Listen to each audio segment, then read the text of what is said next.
সুপ্রিয় শিক্ষার্থীবৃন্দ, তোমরা যারা এসএসসি 2021 সালের পরীক্ষার্থী, তাদের কিছুদিন আগে অর্থাৎ গত পরশু দিন একটা অ্যাসাইনমেন্ট দিছে।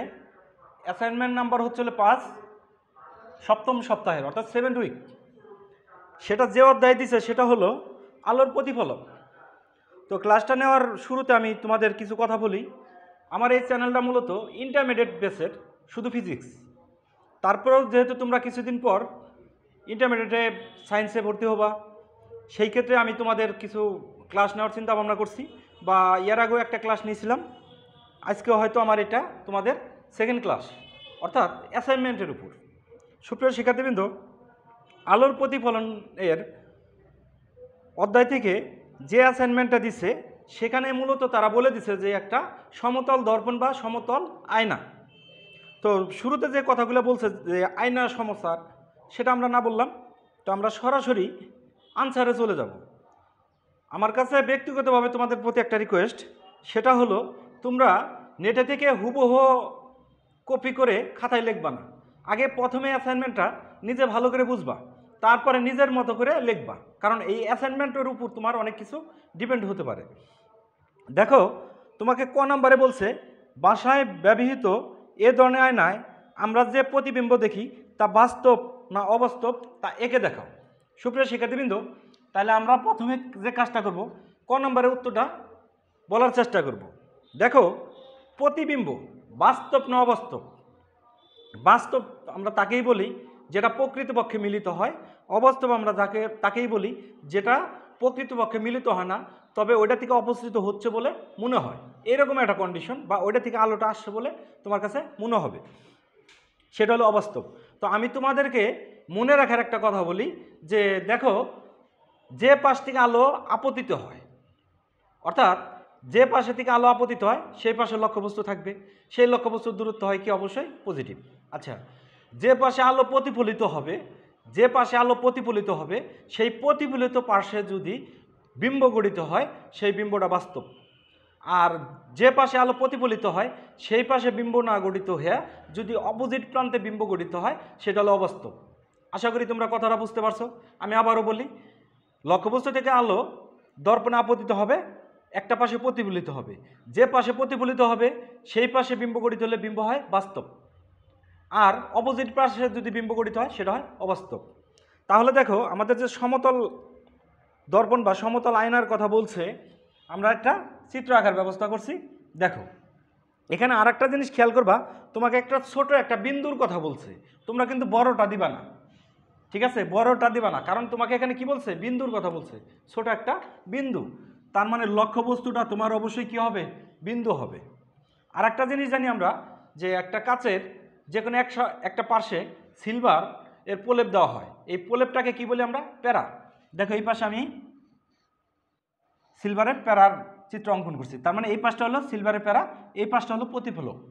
তাহলে দেখো, এখানে থেকে আমার বিন্দু লক্ষ্যবস্তু হলো এটা, কিন্তু আমরা এখনও বুঝি না, কিন্তু আপাতত কোন দৃষ্টিকোণ থেকে দেখো তোমার কাছে মনে হবে যে আসলে এখানে হলো বিম্ব গঠিত হয়েছে। তার মানে এইটা হচ্ছে বিম্ব আর ওইটা হচ্ছে তোমার লক্ষ্যবস্তু। আলোটা প্রতিফলিত হয়েছে কোন পাশে, এই পাশে। কারণটা কি, এখানে থেকে একটা আলোক রশ্মি এই দর্পণের উপর এসে লম্বভাবে আপতিত হয়েছে, সেটা আবার প্রতিফলিত হয়েছে।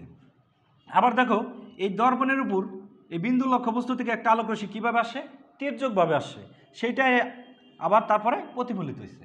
তাহলে এইগুলাকে যদি আমি পিছনের দিকে টানি, তাহলে কোন বিন্দু থেকে আসছে বলে মনে হচ্ছে, আমাদের সি বিন্দু থেকে আসছে বলে মনে হয়।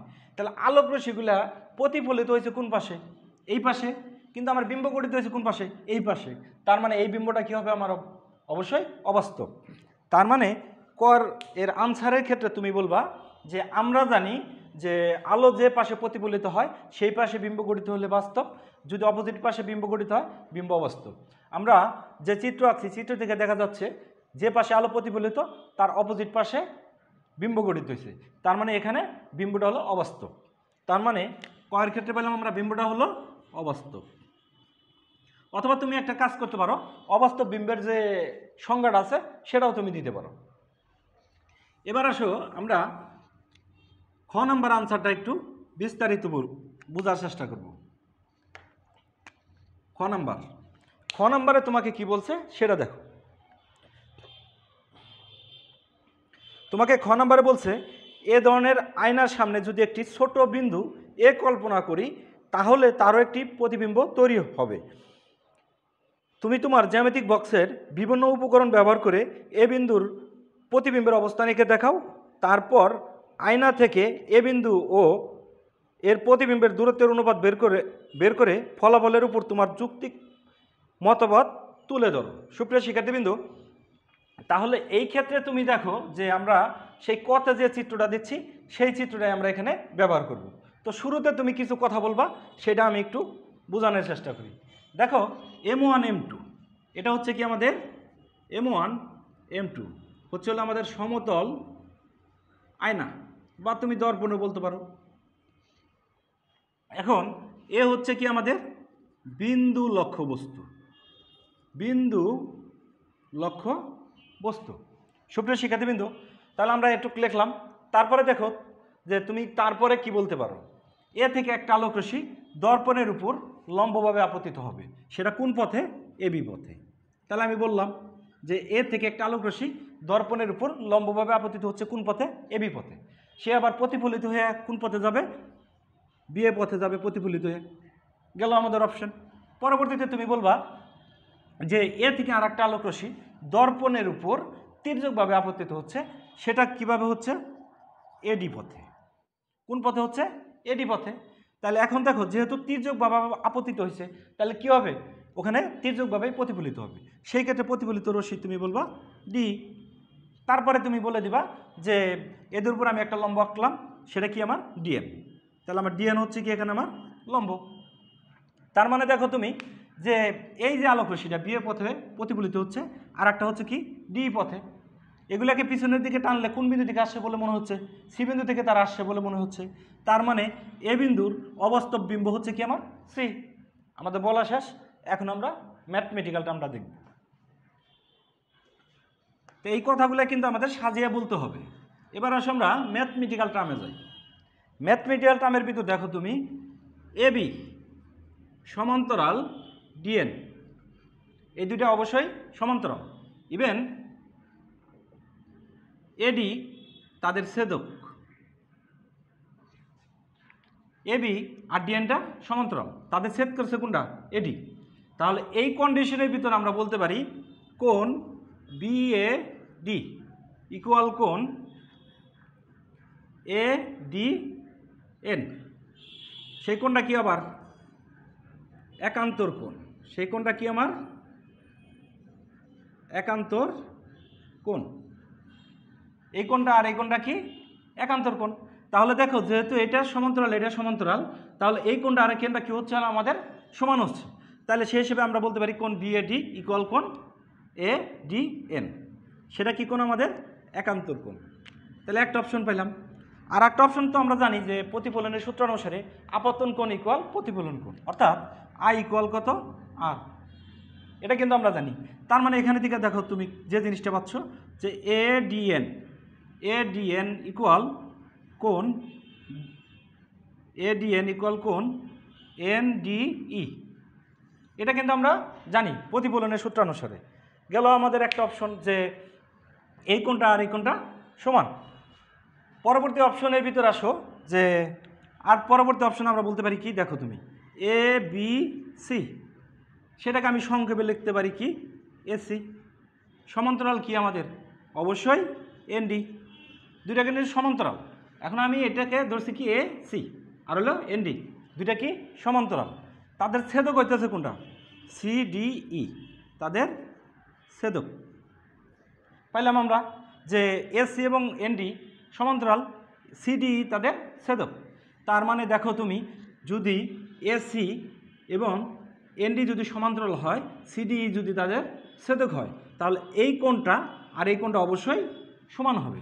তার মানে আমরা কি বলতে পারি সেটা দেখো, কোণ বিসিডি ইকুয়াল কোণ এনডিই। এটা আসলো আমাদের। তাহলে দেখো এখানে থেকে আমরা কি কি পেলাম? এনডি ইকুয়াল কত জানি আমরা? এডিএন। এডিএন ইকুয়াল আবার আমরা জানি কত? বিএডি। আর এখানে যে বিসিডি ইকুয়াল কত পাইছি আমরা? এনডি। তার মানে আমরা একটা কথা বলতে পারি বিসিডি ইকুয়াল কোণ বিএডি।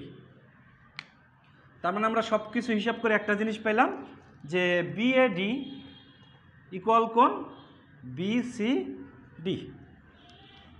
সুপ্রিয় শিক্ষার্থীবৃন্দ, এটা গেল।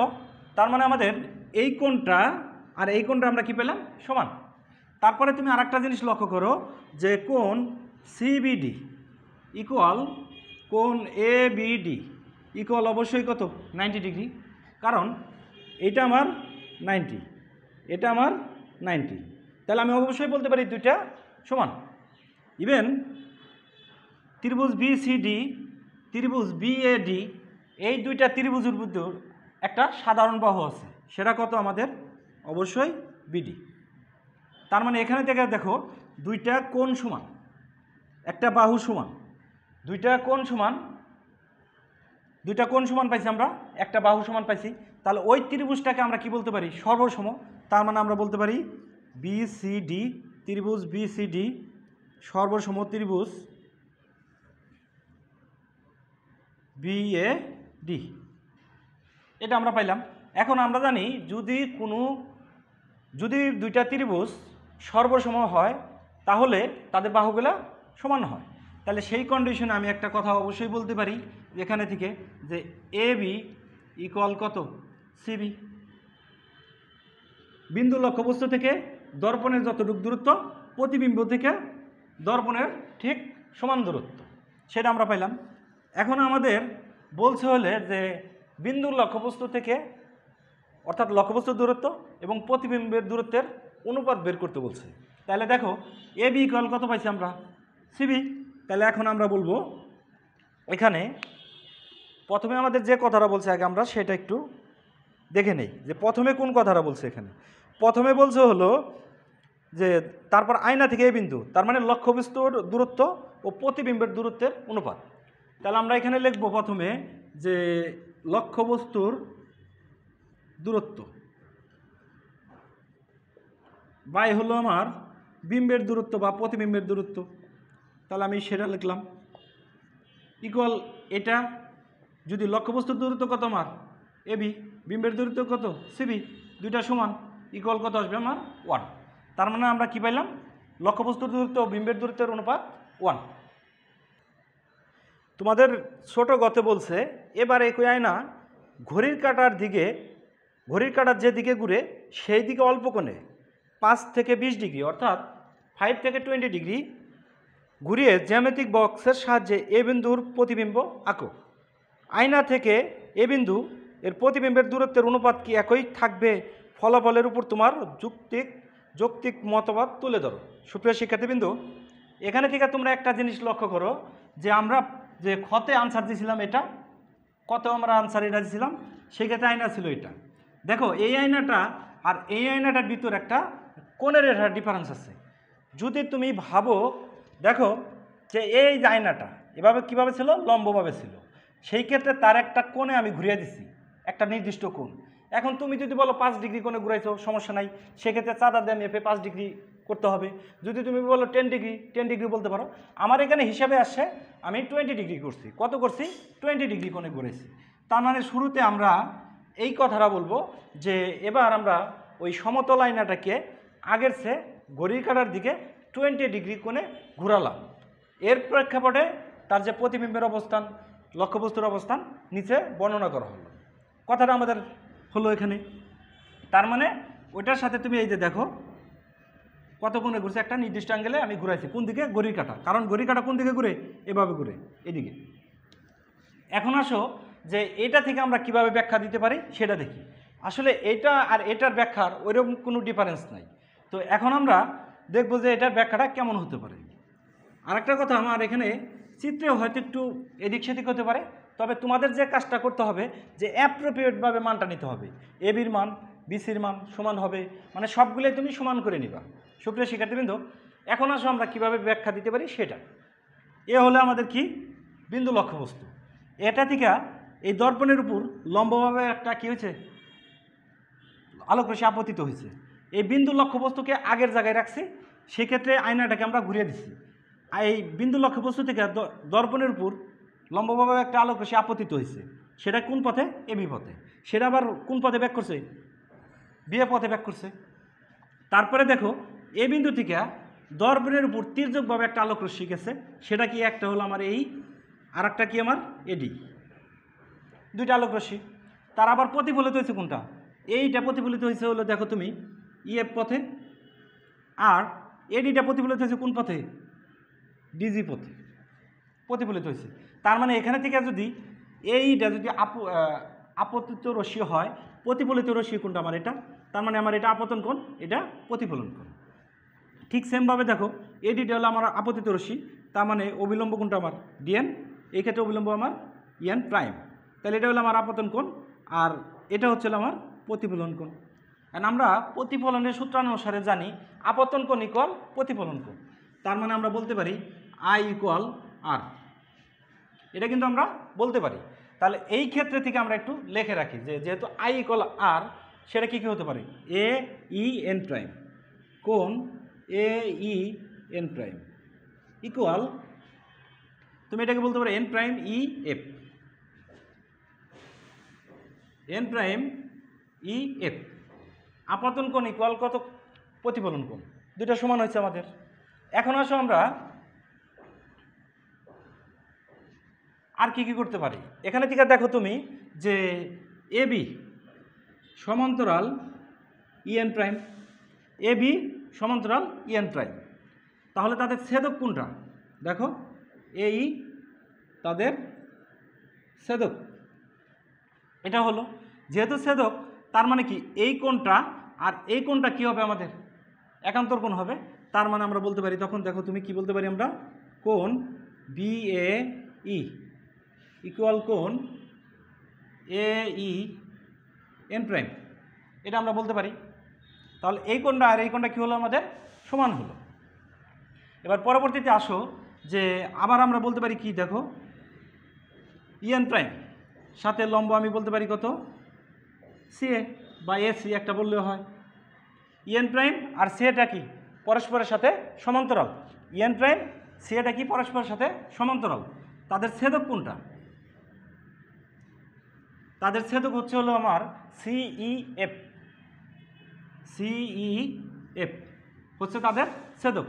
এখন ওইটা যদি তাদের ছেদক হয়, তাহলে দেখো এই কোণটা আর এই কোণটা কি তাদের অনুরূপ কোণ, তাহলে আমরা বলতে পারি দেখো কোণ বিসিই ইকুয়াল কোণ এন প্রাইম ই এফ, অর্থাৎ এই কোণটা আর এই কোণটা কি হচ্ছে আমাদের সমান হচ্ছে।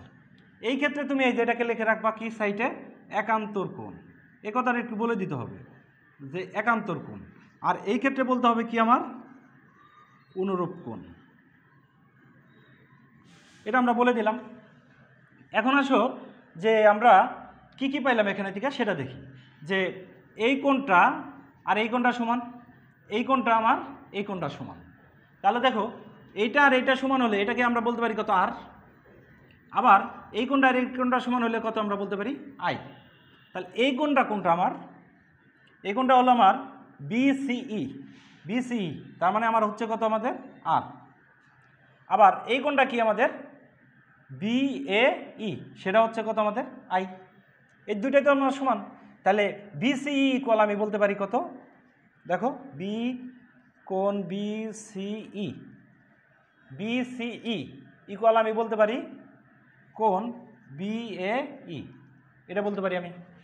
তাহলে আমি লিখলাম, এই জায়গা থেকে আমাদের এখন আর এগুলো দরকার নাই। তাহলে দেখো এখানে থেকে আমরা পাইছি হলো কোণ বিসিই ইকুয়াল কোণ বিএই। তারপরে আর একটা জিনিস দেখো যে এই যে কোণটা 90, এই কোণটা 90, তার মানে আমি এখানে থেকে বলতে পারি কোণ সিবিই ইকুয়াল কোণ এবিই, কোণ এবিই ইকুয়াল 90। এখন এখানে আমি দুইটা ত্রিভুজের কথা ভাবতেছি, একটা হলো বিসিই আর একটা হলো বিএই, দুইটা ত্রিভুজের কথা ভাবতেছি। সেই ত্রিভুজের ভিতর দেখো একটা কোণ এটা আর এই কোণটা সমান, আর কি পেলাম আমি কোণ সিবিই, আর একটা পেলাম হলো কোণ এবিই, এটা 90 এটা 90, দুইটা সমান। এই দুইটা ত্রিভুজের ভিতরে একটা সাধারণ বাহু আছে, সেটা কি আমার বি, তার মানে আমরা বলতে পারি বি তাদের সাধারণ বাহু, সাধারণ বাহু। তাহলে এই কন্ডিশনে দেখো কোন ত্রিভুজের কথা ভাবছি আমরা? ত্রিভুজ বিসিই ও ত্রিভুজ বিএই, এই দুইটা ত্রিভুজের কথা ভাবছি। এই দুইটা ত্রিভুজের দুইটা কোণ সমান, এই দুইটা কোণ সমান, একটা তাদের কি সাধারণ বাহু। তার মানে আমরা বলতে পারি এই দুইটা ত্রিভুজের সবগুলো বাহু পরস্পরের সমান। সেই ক্ষেত্রে কি হবে? ত্রিভুজ দুইটা সর্বসম। শুরুতে তুমি এভাবে বলে দিবা, যেহেতু এই দুইটা ত্রিভুজের দুইটা কোণ সমান, একটা সাধারণ বাহু আছে, তার মানে ত্রিভুজটা সর্বসম। আর ত্রিভুজটা যদি সর্বসম হয় সেই ক্ষেত্রে তার বাহুগুলা সমান হবে। তাহলে বাহুগুলো যদি সমান হয় সেই কন্ডিশনে আমি বলতে পারি A B equal CB. AB হচ্ছে কি আমার বিন্দু লক্ষ্যবস্তুর দূরত্ব, আর সিবি বা বিসি হচ্ছে কি আমার প্রতিবিম্বের দূরত্ব। এবার তুমি কথাগুলো আগের মতোই বলে দাও যে সুতরাং লক্ষ্যবস্তুর দূরত্ব বাই প্রতিবিম্বের দূরত্ব। তাহলে লক্ষ্যবস্তুর দূরত্ব ছিল কত আমাদের? এবি, প্রতিবিম্বের দূরত্ব ছিল কত আমার? সিবি বা বিসি। এটা সমান ইকুয়াল কত? 1। তার মানে তাদের অনুপাতের কোনো পরিবর্তন হয় নাই। আজকের ক্লাসটা আমাদের এই পর্যন্তই। আশা করি তোমরা সবাই ভালো থাকবে। আল্লাহ হাফেজ।